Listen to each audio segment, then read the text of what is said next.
War broke out. You were at the University of Georgia, and you were drafted in what year? 42. I was, the following I was from Griffin, you probably, Paul Walker Jr., you knew him. He was a pallbearer in my dad's funeral. He was our Then insurance. there was Marvin Jenkins. Did you ever know him? Worked with the post office department. I knew of him. And then there's Carlos Brooks. He lived at Sunnyside. And then there was Jerry Johnson that lived in Experiment. And we went up to Fort McPherson on the 12th of June of 43 for our physicals. And then we went back on the 26th of June and stayed. And then we went to Camp Wheeler, Georgia. For your boot camp? Yeah. We trained as anti-tankers for the 37 and 47 milli anti-tank guns. And the first month we were down there, we weren't allowed to go to town. But after that, we were there from till we went down to, we were there till November of 43 at Camp Wheeler. Where is Camp Wheeler? Where was it located? South of Macon. South of Macon. It's no longer there. 4 or 5 years ago, I tried to find it, and I found a house that we used to see when we were marching, and the man said, "Oh, all that's gone." But we were there till November, and the last week we were there, we had a 25-mile forced march with a full field pack. That was How old were you? 19. 19? Mm-hmm. And then we, let me see. Then when we left, after we came home for a week, and then went to Fort George G. Meade, Maryland. That's out of Washington. And there we left and went to Patrick Henry, Virginia, Thanksgiving of 43. That's at Newport News. And they put us on the boat and locked us down. That way we couldn't jump off. What kind of ship was it you went over on? It was the maiden voyage. Let me see. Wait a minute. Oh, wait a minute. I thought I had it written down here. One of those Liberty ships? Huh? One of those Liberty ships? No, it was made special for that. It's the General A.E. Anderson ship. It was a maiden voyage, and it had 2,700 troops, plus the Red Cross, plus the sailors. And they had metal beds, 3 high, and then they had the ropes with the canvas to sleep on. And it took us 7 days to get to Casablanca, North Africa. Wow. About 3,000 of you on that boat. Oh, yeah. Huh. I guess you're in a big convoy, an escort. Was there a big? No, we didn't have anybody. No? No. Just your ship? So? Just your lone ship? Just the ship, that one ship crossing by itself? Oh, yeah. You weren't in a convoy or anything? No, no, it was the first trip. That was supposed to be able to stand it for some reason. I don't know. Didn't have any U-boat scares or anything like that? None. Yeah. And then when we got to Casablanca, we were there about a week or 10 days. And then we took the train, it was a cattle train. It held 40 people and 7 cows. And you had to stand up, you couldn't sit down. and you could get out and walk. The train was as slow. You could walk, or is it good? And then we got to the tip of Italy, and then we went to Mussolini's racetrack. Well, before that, when we were in Oran, North Africa, we were there the Christmas of '43. It was out 12 miles out in the country, but anyway, they had a USO in town and had a party for all the troops, and Paul decided we'd beat them, that we would start walking and we'd catch the truck. Well, every truck came by was full, so we walked all the way. How long a walk was it? How long a walk was it to the 10 miles. To the USO show? No, to the way they had the party for us. Oh. It was 10 miles, and but we waited and caught the trucks back out there. And then the next morning, about 5 o'clock, they called around and called. I was on guard for 24 hours. That was nice. And then we went. We were on a luxury liner, Italian luxury liner. I don't know what they wrote that down now.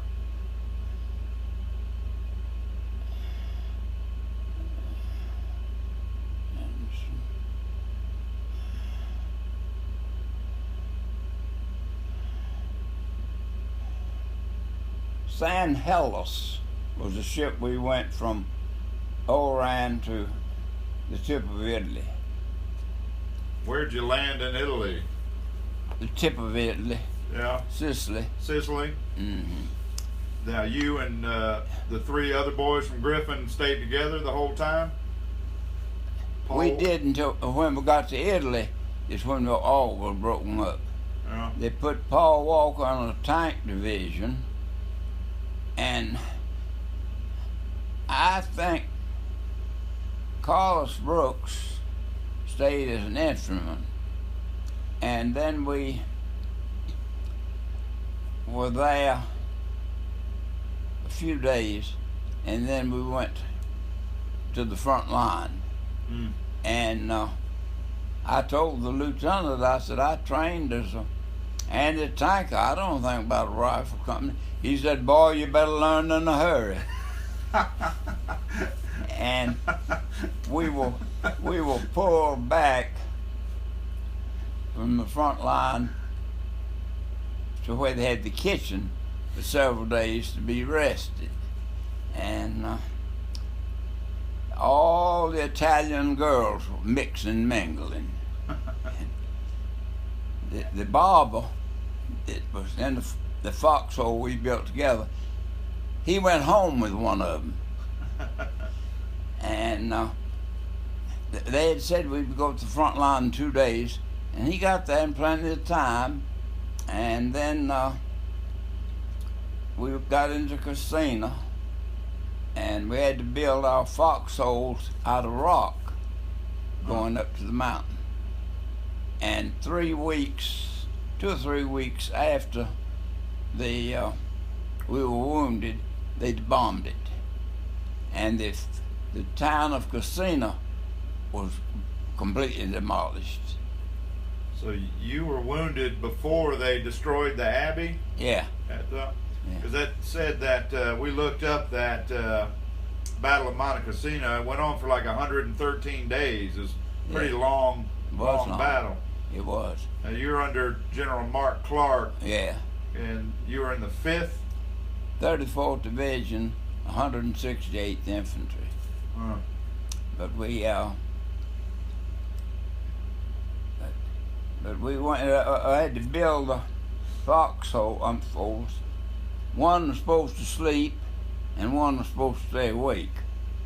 It was my turn to sleep, but when the shell hit me, I knew I was there. And Ollie was flying around. I lost my legs. I said, Ollie, you're running on them. And they told us that it was about 5 o'clock in the morning, and they told us that we could wait or we get back to the field hospital. Well, we swam the Repeater River in January. It was kind of cool. I bet. And it took us from 5 o'clock in the morning till 8 that night to get back to the field hospital. To an aid station. Wow. So you Huh? were wounded, and then they made you swim across a river at 5 in the morning and get to the hospital? Oh, yeah. Wow. All right. Oh, we was glad to get off the front lines. Oh, sure. And, but no, we and then when we got back to the field hospital, it was about 8 or 9 o'clock at night. I hadn't eaten in 3 days. I told the nurse there, it was a tent hospital, I said, I'd like a little something. She said, you can get something to eat tomorrow morning. And I said, thank you. But they had in the operating, they had a long tent, and they had white sheeting, and there was a doctor and a nurse. It's in operating tables. And Dr. Shapiro from Chicago was the surgeon, and I don't know what the nurse's name was, but I told her, I said, I want you to be sure that I'm asleep before you start cutting. She said, we'll do that. And she gave me sodium pentothal, and time she turned that lever, she said I counted 1, but no more. But and we were there in the field hospital for a week, and then we went back to Cassino, Italy, to a Catholic hospital. And the nuns were in charge of working and doing things around the hospital. And there was 100 to the ward. It was a 3-story hospital. And I was there from the end of February until the middle of August. When did your family get word about you being injured? When did they find out about you? I'm sure pretty quick. I don't know. But no. But no, they had it was a long wait. But no. But I reckon we had been in I don't know what water oil it was in, but we'd been in the hospital, I know, a month. The man that was in the foxhole with you? Yeah. His injuries weren't as bad as yours? No. No? And so one day the colonel came in the ward. Private Hunt says, where's Private Smith? I said, your guess is as good as mine. I had a pretty good idea. I wasn't going to tell him. He had gone to see his girlfriend and her mother. And that's the one he went to visit before. Yeah. He went 2 Yeah. days to visit Yeah. her before y'all went into the front. And then I didn't see her all that night. I'd been in the hospital another month or 2, and one night somebody came in, shook me. I was asleep, and it was Ollie. I said, well, I know where you've been. He said, well, I came back to get some more rations. Said, all we had was potatoes. And I never heard from him again, so I don't know. Wow. But No, he didn't get. Was he got well enough to go back in service, or no, I'm sure he was AWOL. is that right? Went AWOL. Yeah. All right. Now you were in that Catholic nun hospital for till when? August of that year. Till August. And then from there, where'd they send you? I came to Griffin. Back to Griffin? Well, I came back to the United States. We came past the Statue of Liberty into one of those army things in New Jersey. What kind of ship did you come back from Europe? I don't know. There were 2 little ones. Yeah. One of the sailors said the sister ship sank the week before. I said, well, that's all we need. And but we were there, and then they sent us to. I came home, and was home about 2 weeks, and then they sent us to Miami Beach. Well, we were there on the big fancy hotels and the fancy meals, and we were there. And then I left there and went to Opelika, Alabama, to a prisoner of war camp. And I didn't care for that. So I fussed. And what they have you doing at the POW camp? Just guard duty or guard. something? I told them I wasn't sent back for that reason. And I was there about 2 weeks, and then they sent me to Fort McPherson. And I was there from October until the next April. Worked in the separation summer. And then they took 2 out of each section and opened up 2 more separation centers. One at Camp Blanding, Florida, and one at Augusta, Georgia. And I told the lieutenant I wanted the Augusta.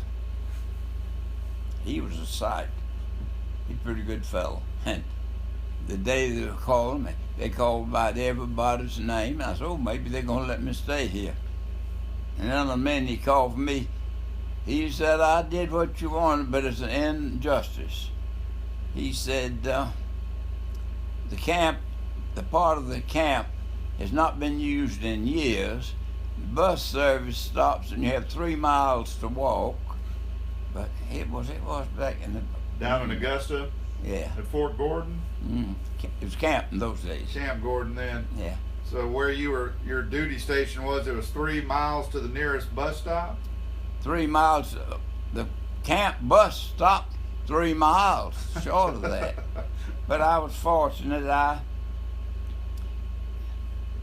saw this colonel one day, and I looked, I said, oh, that's my old neighbor, Welborn Persons. His dad had an ice company here, and then they moved to Atlanta in the 30s. But he was very kind.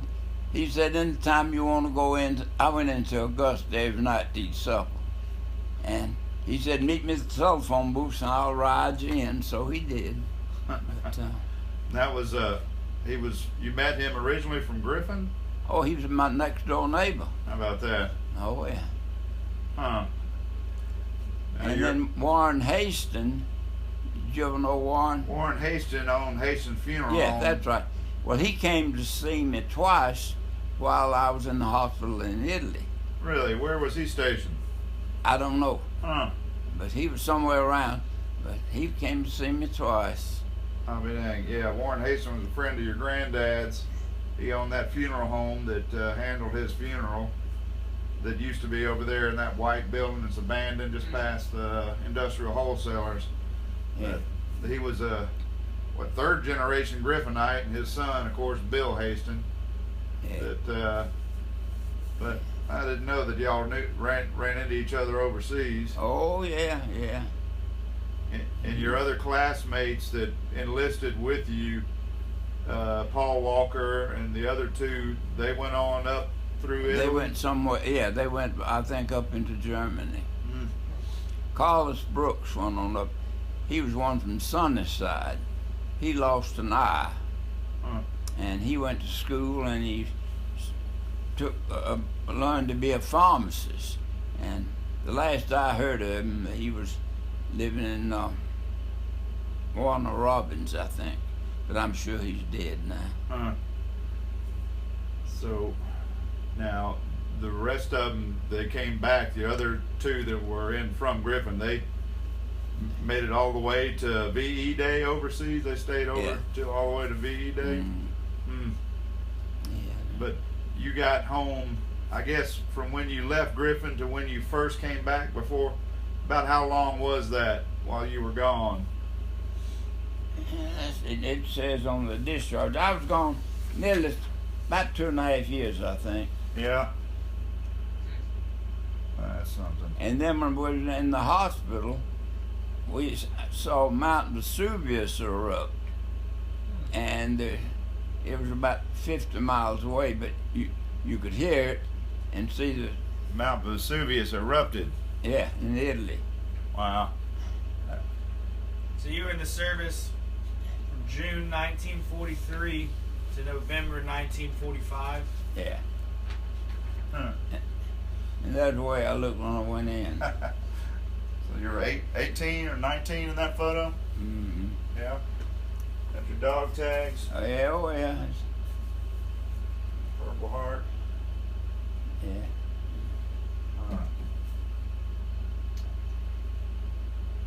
Have you ever been back over to Europe? So Have you been back to Europe at all? No? no, Paul and Hamlin Tippins went back. Must have been about 25 years ago. And my mother was an invalid for the last 10 years she lived, and I didn't leave home. I worked, but I had to be here to look after her. And I said, well, someday I'd go back, but I got too old. And I see, when you're 93, you don't want to go anywhere much. Now, were these your original dog tags? Yeah. Yeah. It had your mother's name and address here also. Huh? I see your name at the top, but it's the name right here. Is that your? No. I see your name at the top, but it looked like. Does it say Edna Hunt? Yeah, Edna Hunt. That's next to kin. Huh? That was your next to kin. They put on That your was my dog tag. mother. They put that on your dog tags. Yeah. Dad's didn't. I've got Dad's dog tag. It didn't have his residence. She didn't. No, sir. It just had his name, No. serial number, and his blood type. What was that? A? I think. I don't know. Blood type A. Protestant. Yeah. Huh. So the Battle of Monte Cassino. Huh? The Battle of Monte Cassino was over 100 days. Yeah. Were you there when it started, or did you come in as a replacement Well, we was up there when it started. when it started? So how long were you there until you were wounded? 3 weeks? Yeah. No. Well, I was on the front line for about 4 months. 4 months? So how many battles did you participate in? Because I know there's like 4 Yeah, major offenses. there's 2 of them. It says on there, Anzio. Anzio, Naples campaign, Yeah. and the Rome campaign. Yeah. So you got the Good Conduct Medal as well, Oh yeah. and you separated as a corporal. Yeah. Yeah, your granddad did too. I think he got his just while he was in the POW. I think they. Well, I got mine after I came back to the United States. But no, every afternoon, the nuns would come around and give you water or Coca-Cola. Well, I'd been there long enough. Sister Serafina would come around about 4:30, and the boy in the bed next to me, he says, "Hunt, you drink that water like it's going out of style." The day he left, I said, Sister Serafina was bringing me Coca-Cola. I figured something like that. But if you'd been in the hospital a long time, they did a little different for you. Yes, sir. But your actual military occupational specialty, you trained as a anti-tank gunner, but also you had you also qualified as a clerk. Yeah, they took that. And but you still got the combat infantryman's badge. Yeah. CIB. Yeah. So when you were at Monte Cassino, they were just like, here's a rifle, figure it out? Well, they did that down at Mussolini's restaurant. They handed that, yeah. So being a anti-tank specialist, you like trained on bazookas You trained on bazookas and mines because Yeah. you're anti-tank? Oh, yeah. Okay. What weapons did y'all train on for anti-tank weapons? Well, the 37 and 47 Miller anti-tank guns is took away. We got to train and make them. But then that was it. Then we had rifles. They hand you a rifle. And there's a M1 or the M1 carbine or the, what did you? 03 rifle, I think. They still were issuing some 1903 A3s. To Springfield? Huh? Bolt action? Yeah. Oh my lord. Well, I would not want to do that. Yeah. that's something. Jeez. Wounded in action January of 44. And you got back stateside in August, you said. I got back in August, yeah. So it was about 8 months Yeah. over there. That's something. One other person in your foxhole? Huh? One other person in your foxhole? Yeah. Were they also an anti-tank gunner that they just had a rifle? Well, in other words, one was to sleep and the other to stay awake. Yeah. And we had to build the foxholes up out of brick or rock. Well, that was Ollie. Yeah. He was an infantryman also. Oh, yeah. But where was he from originally? Washington, D.C. He was a barber in Washington, D.C. Huh. And after that, Huh? and after that visit from him in the middle of the night in the hospital, you never saw or heard from him again? Twice he came back to get supplies. Yes, sir. But the colonel, he didn't come at one time to see me. And wonder if I knew where Private Smith was. I said, your guess is as good as mine. Huh. You lost touch with him. You never saw him after the war or anything? I never saw him after the second time he came to get K rations from the hospital. Dad went to a couple of reunions. He was in the 102nd Infantry Division, and he didn't start going to. He didn't even know that they had some reunions until 40 years later. Or Well, we never did have one. If they did, they never did let me know. Is that right? That's something. And you were asleep when you got wounded? You were asleep in your foxhole Yeah. when you got wounded? And it was an artillery round that came in. Yeah. Shrapnel. That's a rude awakening. Oh, yeah. Wow. Yeah, that'd be a tough way to wake up. That's interesting that you were asleep during artillery. That's Yeah. a skill for I sleeping. woke up and heard. No, I still have shrapnel in me. Yeah. They got out most of it, and for a good many years, every now and then some would come out. It'd soar and it'd come through. Really? No, I reckon the last time I flew to Canada must be 8 or 9, 10 years ago.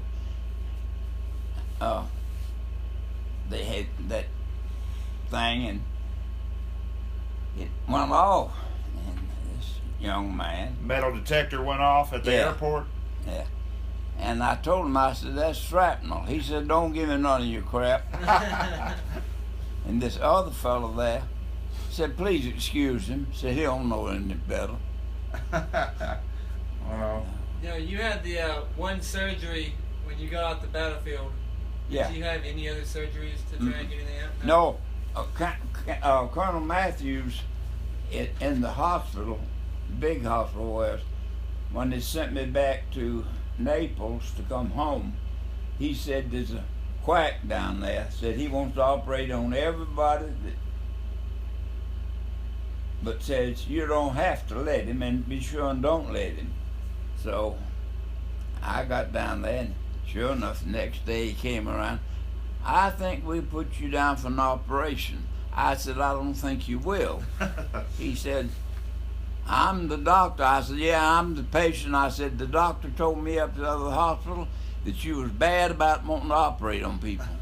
And I was there about a week. He never even came by the bed anymore, but I didn't care. you have to do any physical therapy and stuff like that when you got back stateside, or? Well, yeah, I did some, not a whole lot. But, no, it's a different life. No doubt. Well, you had, at that time, you had two sisters or three sisters? I had three. Those are my three sisters. Around what year would that have been taken? Was that when they were in? They were made in high school. Huh. The one in the middle is the only one that's still alive. The other two died. Huh. She lives in Atlanta. Where does the one that's still living She live? lives at Vinings. Up in Vinings? Yeah, she and her husband have a home on Lake Armit in Magnetawan, Canada. And you told me that your three sisters were all younger than you. Uh-huh. Yeah, my three sisters are all older. Uh-huh. Yeah, they Huh. You got nieces and nephews? How many nieces and nephews? well, I've got 10 nieces and nephews. I've got 20 great nieces and nephews, and one great nephew. That's But How old is that great nephew? he was 2 years old. Huh. Yeah, And your dad died when did he die? 1960. He died 2 days after his 60th birthday. Mm. Well, the sister that's still alive, for the last several years, Daddy wasn't able to work, and he liked St. Pete. Down in Florida? Huh? In Florida? Oh, yeah. St. Pete? And he wanted Mother to move to Florida, and she told him she wasn't moving to Florida. But anyway, they stayed in this little hotel or motel at St. Pete. They had room for 4 couples, and they used to play cards. And Daddy, in the daytime, he'd go down to Webb City and sit out in the parkway and visit who happened to be coming along. He told Mother, he said, Edna, you ought to try that. She said, I'm not going to do it. But no, he got to looking funny, and she brought him to Griffin. And my middle sister, her youngest child, was a week old, and he had never seen him. And he drove to Atlanta and saw the baby and came back home and dropped dead. That was his first grandson? First granddaughter? No, no. Let's see. No, he had Floyd and Jean had 2 boys and 1 girl, and Betty had a boy and a girl. They were both adopted, and Mark had 4. Yeah. You took care of your mother until she passed. Oh, yeah. How old was she when she passed? 91. 91. Yeah. She stayed here the day she died. No, Denny Hall. I don't know whether you ever knew Denny or not. That's Robert's daddy. He was Dr. Hall's father? Yeah. And anyway, he died, and then Kenneth Reynolds came, and Kenneth was a doctor, and he wanted to know which nursing home she wanted to go to. She told him 535 East College Street. He said, Miss Hunt, that's your house. She said, I know it. He said, well, you want the ambulance to take you? She said, no. Said, Sonny will take me. He said, well, I wish you luck. Said, I don't think he can handle you. But we were able to get people to look. And she was very thrifty. She didn't believe in spending a dime. She didn't have to. That helps. It's a good thing, because the first year that she was sick, $50,000 for service. Wow.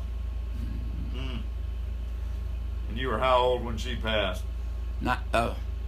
72. 72. But no. And you've been in this house, you said 71 years. 71 years now. That's something. Yeah. Well, Mr. Hunt knows the people that when my sister's house, their mother lives on Mimosa there, in that Yeah. house on the left. The Norman house. The Norman. You said you remembered when that house was built or when they moved there? I remember when they lived there. Mr. Norman built that. She was a.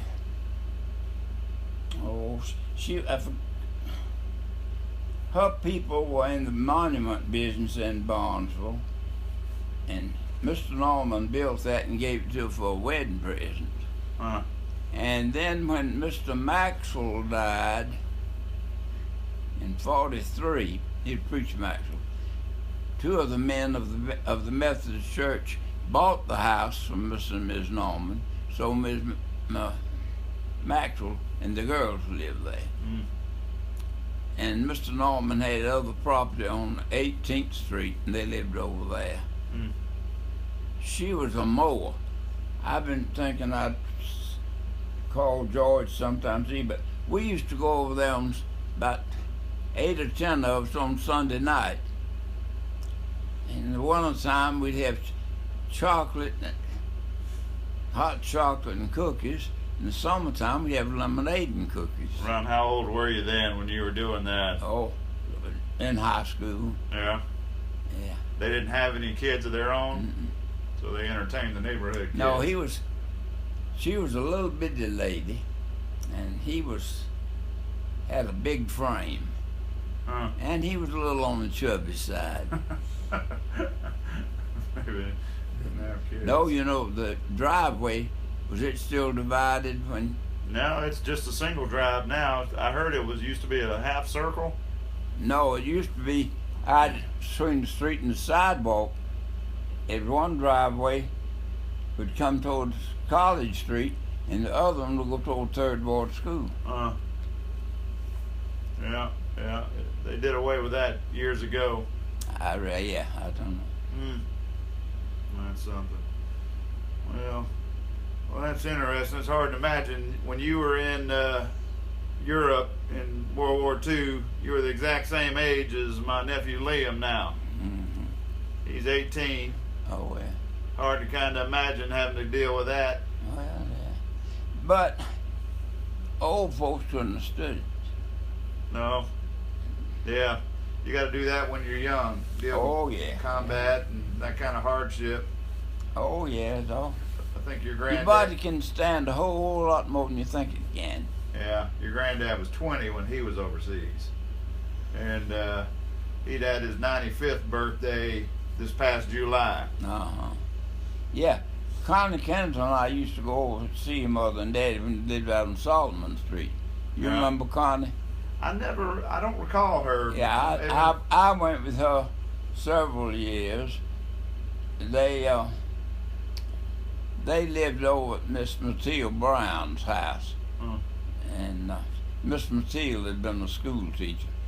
And there was a bunch of us, we used to go over there, and about once a month we'd have a shrimp cooking. And Miss Matilda one night, I came in, she hollered at me. And I went back to see what she wanted. She says, Sonny, said William H. Beck, that's Bill Beck, the judge, he ain't able to go to Old South Liquor Store anymore. I said, well, that's too bad. She says, I want a bottle. It's for medicinal purposes only. And before I thought, I said, you're old enough to drink if you want to. So the girls got up and I got upstairs. What does Miss Matilda want? Said she smelled beer cooking and wanted to know what was going on up there. And then I told them better. Was that at that Marion Point apartment? No, it was back of that. Behind that? It was, I don't think that house is standing anymore. I think it all was gone. But it was a big her sister and her husband had owned it and they'd lived there, and they died, and she inherited it, and she rented to the school teachers. Yeah, you had limited things to do to have fun back then. You just had the Moose Lodge and the Elks Lodge. Were they around? Oh yeah, well, in '29 when they built the golf course out there, and the first swimming pool was down at the foot of the hill, and then they had that place with the concrete floor and the Nickelodeon, and You could buy Coca-Colas and crackers and such as that. Mm. And then they plowed that pool up when the integration came. But Yeah, they instead of integrating the pool, they just filled it in. At the experiment station? Where- We're talking about the experiment station? experiment station, no. They had a pool there too. I think they filled in. They had a pond. A pond. Yeah. Mr. Stuckey, Pap Stuckey, that was Dr. Ann Stuckey's daddy. And I knew him. And I said, what's the chances of us, some of us boys coming out here to the experiment station and go swimming? Good chance. Come when you want to. So one day when we were down there, about 4 of us down there swimming, I don't know who the man was, said, you're on private property. You'll have to get off. I said, what about Pap Stuckey? He said, who is Pap Stuckey? I said, the man running this joint. He said, oh. Yeah. When integration came, they didn't want to integrate the pool. They just filled it in. I remember hearing about that. Yeah, that's something. Well, yeah, it's kind of hard to imagine having to take a break from between your high school and your college career going off to Europe. Liam's leaving later this month to start college over at Samford University in Birmingham. Oh, yeah, well, that's good. Study hard. Yes, sir. And don't play too much. You got to play a little bit, but study. Yes, Yeah. sir. Because that's something nobody can ever take away from you, whatever you learn. Yeah. And you still learn as long as you live. Yes, sir. Yeah. Well, I appreciate you sharing all that with us. Well, Mr. Hunt. I appreciate doing it. Yeah. Let's get that. There you go. All right. You sure enjoyed that, Mr. Hunt.